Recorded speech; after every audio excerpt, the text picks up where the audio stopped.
দরজায় কড়া নাড়ছে 12ই ফেব্রুয়ারির ভোট, কিন্তু সেদিন শুধু সংসদ নির্বাচন নয়, হবে গণভোটও।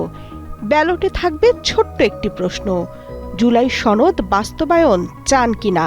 উত্তর শুধু হ্যাঁ অথবা না। শুনতে সহজ, কিন্তু সিদ্ধান্তটা অনেক বড়। হ্যাঁ ভোট জিতলে ৮৪টি সংস্কার প্রস্তাব সম্মতি পাবে, বদলে যাবে দেশের সংবিধান, রাষ্ট্রীয় ক্ষমতার কাঠামো, এমনকি নাগরিকের পরিচয়ও। কারণ রাষ্ট্রভাষা বাংলা থাকবে ঠিকই, কিন্তু অন্যান্য মাতৃভাষাও পাবে স্বীকৃতি। সংবিধান বলতে আর শুধু সংসদের ২/৩ নয়, কিছু ক্ষেত্রে লাগবে গণভোটও। জরুরি অবস্থা জারি করতে একক প্রধানমন্ত্রীর স্বাক্ষর নয়, লাগবে পুরো মন্ত্রিসভার অনুমোদন। থাকবেন বিরোধী নেতাও। রাষ্ট্রপতি নির্বাচন হবে গোপন ব্যালটে।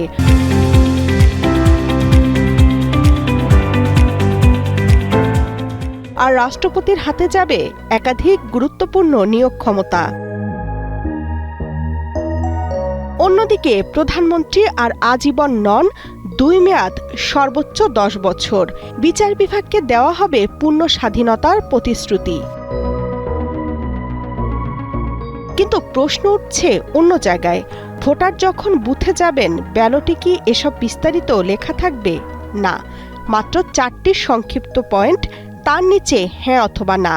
তাহলে কি মানুষ বুঝে ভোট দেবেন, নাকি অন্ধকারী সিদ্ধান্ত? রাজনৈতিক দলগুলোর মধ্যেও রয়েছে মতভেদ। কোথাও নোট অব ডিসেন্ট, কোথাও আপত্তি। তবু শেষ কথা বলবে জনগণই। কারণ হ্যাঁ মানে পুরো সনদ কার্যকর করতে বাধ্য থাকবে আগামী সংসদ।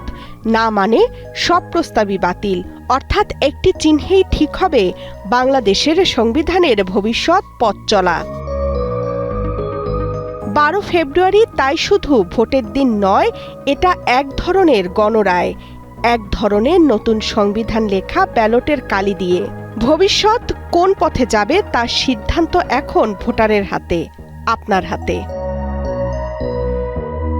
Desk report, Kaler Kantho.